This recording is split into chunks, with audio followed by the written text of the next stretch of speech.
1940 में ही गांधी भी आ रहे हैं सामने। उन्होंने कहा कि इस काल में तो हम कोई बड़ा मूवमेंट खड़ा नहीं कर सकते, चला नहीं सकते, तो फिर इंडिविजुअल सत्याग्रह चलाओ, यानी व्यक्तिगत सत्याग्रह चलाओ, रुको मत, कुछ करते रहो, गर्मी बनाए रखो। ये इंपॉर्टेंट चीज गांधी ने कही। तो हेडिंग डाल लीजिए, इंडिविजुअल सत्याग्रह ऑफ गांधी 1940। 17 अक्टूबर 1940 को गांधी ने व्यक्तिगत सत्याग्रह की शुरुआत की। व्यक्तिगत सत्याग्रह की शुरुआत की। विनोबा भावे पहले सत्याग्रही बने और जवाहरलाल नेहरू दूसरे सत्याग्रही।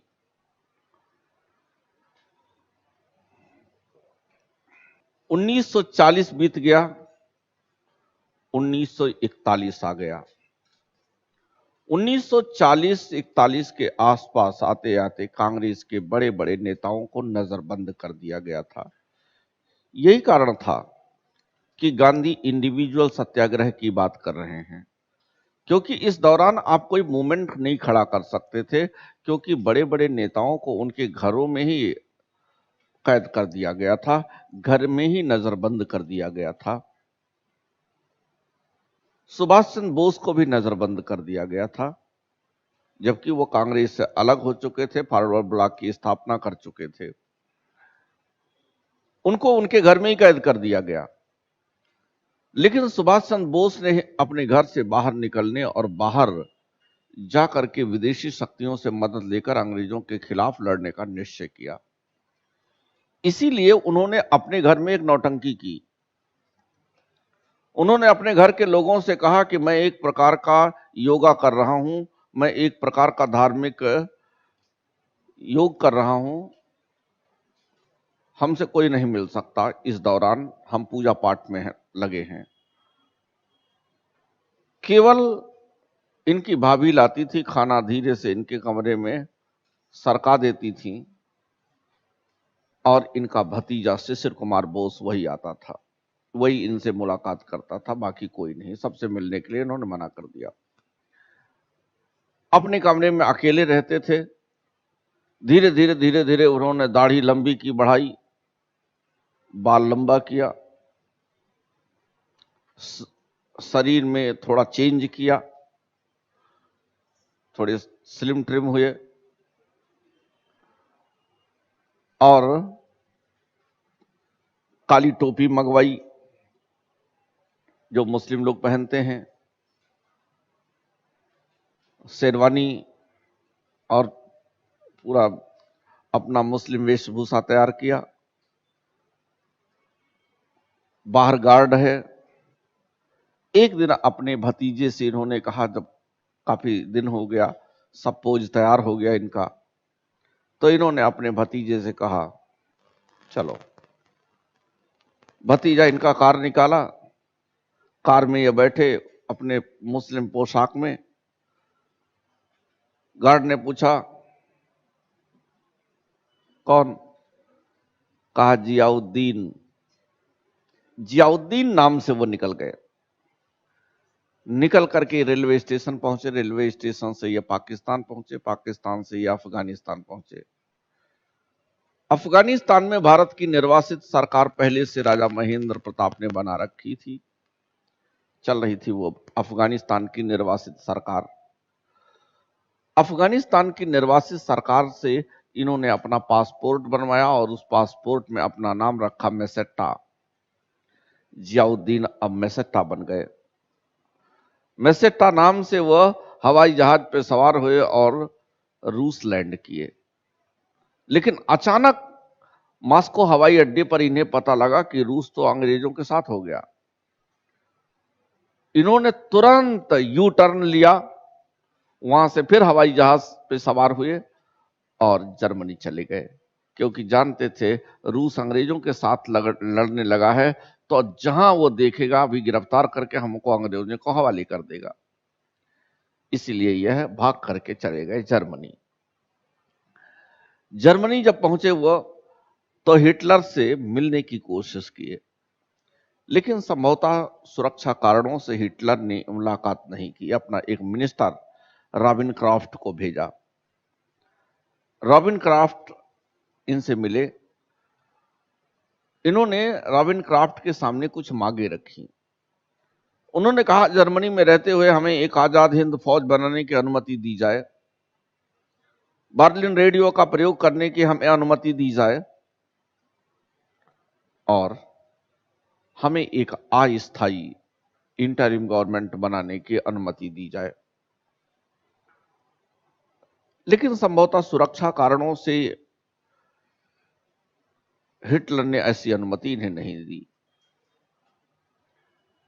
लेकिन इनका सम्मान किया और अपने मीन कैंप में लिखा भी है कि सुभाष चंद्र बोस हिंदुस्तानियों के नेता हैं, क्योंकि वहीं के लोगों ने इनको नेताजी की टाइटल दी थी।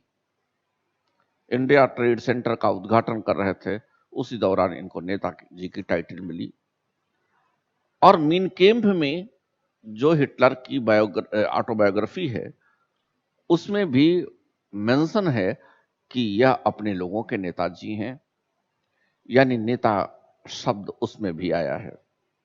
अगर आप पढ़ेंगे तो मिलेगा मीन कैंप। हालांकि पढ़ने की कोई जरूरत नहीं है, क्योंकि हिस्टोरिकल आपके एग्जाम के पॉइंट ऑफ व्यू से कुछ ज्यादा इंपॉर्टेंट नहीं है। फिर भी अगर कोई शौकीन हो तो पढ़ सकते हैं। कुछ दिनों तक ये यहीं पे रहे और यहां रहने के दौरान एक महिला इनके पीछे पड़ गई, कहा हमसे शादी कर लो। उन्होंने कहा क्रांतिकारी से शादी करके क्या करोगी? उन्होंने कहा नहीं, हमको आपसे शादी करनी है। कहा देखो हम तो क्रांतिकारी, हम तो चले जाएंगे। कहा ठीक है चले जाएंगे, क्या दिक्कत है, आप हमसे शादी कर लीजिए, जाना होगा चले जाइएगा। तो कहा जाता है सुभाष चंद्र बोस ने वहीं शादी की। उनकी एक बेटी भी हुई, लेकिन सुभाष चंद्र बोस तो क्रांतिकारी, वो रोक नहीं सकते थे। शादी के बाद वो चले गए और वो जापान पहुंचे। जापान में रास बिहारी बोस पहले से मौजूद थे। रास बिहारी बोस 1912 में जब राजधानी दिल्ली ट्रांसफर की जा रही थी, उसी दौरान हार्डिंग पे बम फेंका था। दिल्ली कॉन्स्पिरेसी केस के वो मुलजिम थे। बहुत सारे लोग तो गिरफ्तार कर लिए गए थे, लेकिन रास बिहारी बोस बच निकले थे। थोड़े दिनों तक इधर उधर हिंदुस्तान में घूमते रहे और 1915 में गदर पार्टी से इनका संपर्क हो गया और पंजाब में गदर का नेतृत्व करने का इन्होंने विचार किया। लेकिन गदर पार्टी की योजना का लीक हो गया और रास बिहारी बोस को लगा कि हिंदुस्तान में रहना खतरे से खाली नहीं है। इसलिए रास बिहारी बोस भाग करके जापान चले गए और जापान में काफी दिनों से रह रहे थे। वहीं एक संस्था बनाए, India independence league. India independence league वो चलाते थे। जब सेकेंड वर्ल्ड वॉर शुरू हो गया तो बहुत सारे सैनिक जो भारतीय थे उनको जापानी सेना ने पकड़ लिया। हर देश की सैनिक पकड़े जाते हैं, तो वैसे कुछ सैनिकों को पकड़ लिया। उन्होंने कैप्टन मोहन सिंह से कहा कि आप आजाद हिंद फौज का गठन कीजिए।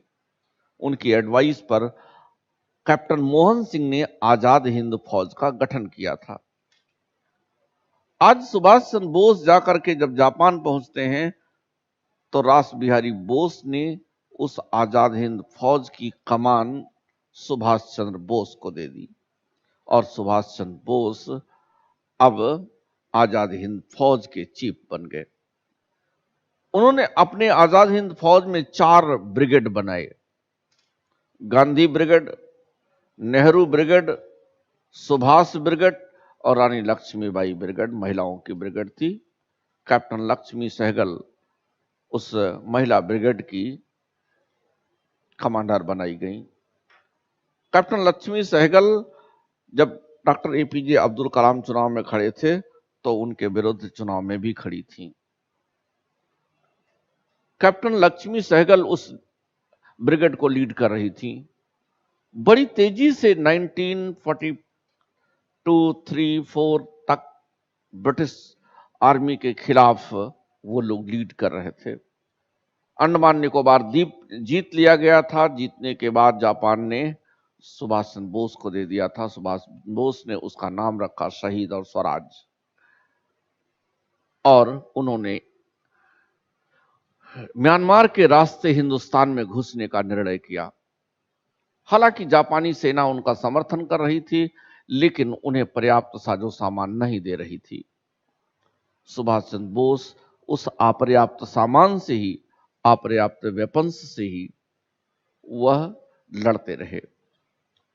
उन्हें लगता था कि हम जीत जाएंगे, जापान की विजय होगी, और इसीलिए अपने सैनिकों को ललकारते हुए उन्होंने कहा था, तुम मुझे खून दो, मैं तुम्हें आजादी दूंगा, दिल्ली चलो।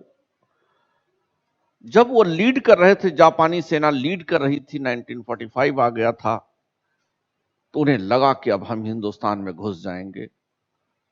तभी उन्होंने राष्ट्रपिता कहा, महात्मा गांधी को, राष्ट्रपिता हम आपका आशीर्वाद चाहते हैं।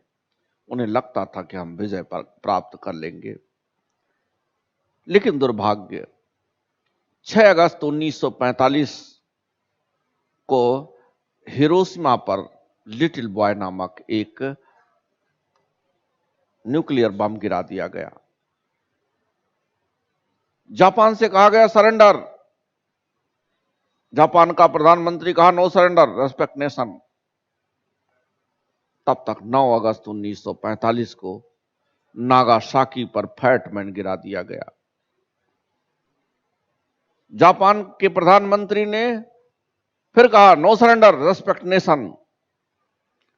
लेकिन इतनी बड़ी कैजुअलिटी हो चुकी थी कि वहां के राजा हिकोहितो रेडियो पर आते हैं और रेडियो पर सरेंडर की घोषणा कर देते हैं। स्वाभाविक सी बात है, जापान ने सरेंडर कर दिया तो सुभाष चंद्र बोस अकेले नहीं लड़ सकते थे। सुभाष चंद्र बोस से कहा गया, भाग जाइए। कैसे भाग जाते अपने साथियों को छोड़ के? फिर भी वो अपने साथियों को एक हवाई जहाज में भर करके भागने की कोशिश की। उनका हवाई जहाज उड़ा, सिंगापुर गया, सिंगापुर से वियतनाम गया, वियतनाम से उड़ा, ताइकू हवाई अड्डे पर पहुंचा ताइवान में। वहीं ताइकू हवाई अड्डे पे कहा जाता है उनका विमान दुर्घटनाग्रस्त हो गया। सरकारी आंकड़ों के अनुसार सुभाष चंद्र बोस की विमान क्रैश में मृत्यु हो गई, लेकिन प्राइवेट आंकड़े कहते हैं, यहां तक तो ऑथेंटिक डेटा मिलता है कि उनकी जहाज क्रैश तो हुई है, लेकिन वो जहाज से निकल करके भाग रहे हैं और उनके कोट में आग लगी हुई है और वो कोट को अपने निकाल रहे हैं। यहां तक की सीन तो सामने आती है। निश्चित तौर पर कोट निकाल रहे हैं तो कोट निकाल के फेंक दिए होंगे, बच गए होंगे, लेकिन कहां गए, कब गए, क्या हुआ, इसके बाद कोई सरकारी रिपोर्ट हमें कुछ जानकारी नहीं देती। प्राइवेट रिपोर्ट ऑथेंटिक नहीं है, सब अपने अपने ढंग से बातें करते हैं, इसलिए उस पर कुछ कहना मुश्किल है। लेकिन जो भी हुआ हो, सुभाष चंद्र बोस राजनीति से बाहर हो गए। एक तो धारा यहां बही, दूसरी धारा कांग्रेस की हिंदुस्तान के अंदर है। कांग्रेस अब आंदोलन के मूड में है, कुछ करना चाहती है। इधर ब्रिटिश सरकार 1942 में कई जगहों पर पराजित हो रही थी, उस पर बहुत दबाव था। ब्रिटेन के ऊपर अमेरिका का दबाव था, मित्र देशों का दबाव था कि आप हिंदुस्तान में कांग्रेसियों से बातचीत करिए, कुछ कॉम्प्रोमाइज करिए। कंजर्वेटिव पार्टी को देख करके तो हमको वैसे ही गुस्सा आता था। इसीलिए लेबर पार्टी के 3 बड़े नेताओं को भेजा गया, स्टैफर्ड क्रिप्स, एबी अलेक्जेंडर और sir Pethick Lawrence. Stafford Cripps Nehru के बचपन के दोस्त थे, इसीलिए, और लेबर पार्टी के लीडर थे। ब्रिटिश गवर्नमेंट को लगता था कि स्टैफर्ड क्रिप्स अपने मित्र नेहरू को समझा करके कुछ नतीजा निकाल सकते हैं, क्योंकि नेहरू इस समय तक आते आते बड़े नेता हो गए थे। लेकिन स्टैफर्ड क्रिप्स की टीम जैसे ही लंदन से चली, पंडित जवाहरलाल नेहरू ने घोषित कर दिया, हमारे मित्र शैतान के वकील बनकर आ रहे हैं, हम मुलाकात नहीं करेंगे। नहीं किया। स्टैफर्ड क्रिप्स आए, उन्होंने एवी अलेक्जेंडर, स्टैफर्ड क्रिप्स और सर पैट्रिक लॉरेंस, तीनों लोगों ने वैसे ही प्रस्ताव रखा, कुछ ज्यादा नहीं था, लगभग अगस्त ऑफर है, तो फिर क्यों स्वीकार करते हम? नहीं स्वीकार कर सकते थे, और वो कुछ दे भी नहीं सकते थे, क्योंकि वो सरकार में खुद नहीं थे। कंजर्वेटिव पार्टी की सरकार थी, उनको दूत बना करके लेबर पार्टी के नेताओं को भेजा था, तो लेबर पार्टी के नेता क्या करते? कोई बड़ा आश्वासन नहीं कर सकते थे। हिंदुस्तान के लोगों ने क्रिप्स मिशन को बिल्कुल स्वीकार नहीं किया। क्रिप्स मिशन वापस चला गया, दबाव बढ़ता गया, 43 आ गया, 44 आ गया, 45 आ गया। 45 में जापान के घुटने टेक देने के बाद और जर्मनी के पराजय के बाद सेकेंड वर्ल्ड वॉर खत्म हो गया। सेकेंड वर्ल्ड वॉर खत्म होने के बाद ब्रिटेन की कॉलोनीज पर नए तरह की मुश्किलें हैं।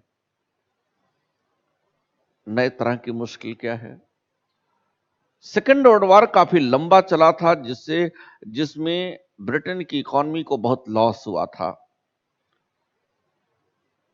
और जहां जहां ब्रिटेन की कॉलोनीज थी, उनमें तमाम जगहों पर एक साथ आजाद होने की मुहिम शुरू हो गई थी। उन्हें लगता था कि सबको बचा पाना अब मुश्किल है, इज्जत इसी में है, कुछ को आजाद कर दो। इधर कंजर्वेटिव पार्टी की सरकार लंदन में हार जाती है, लेबर पार्टी की सरकार आती है, क्लीमेंट एटली देश के प्रधानमंत्री बनते हैं, और लेबर पार्टी की सरकार में sir Patrick Lawrence, AV Alexander और स्टैफर्ड क्रिप्स ये कैबिनेट मिनिस्टर बनाए जाते हैं।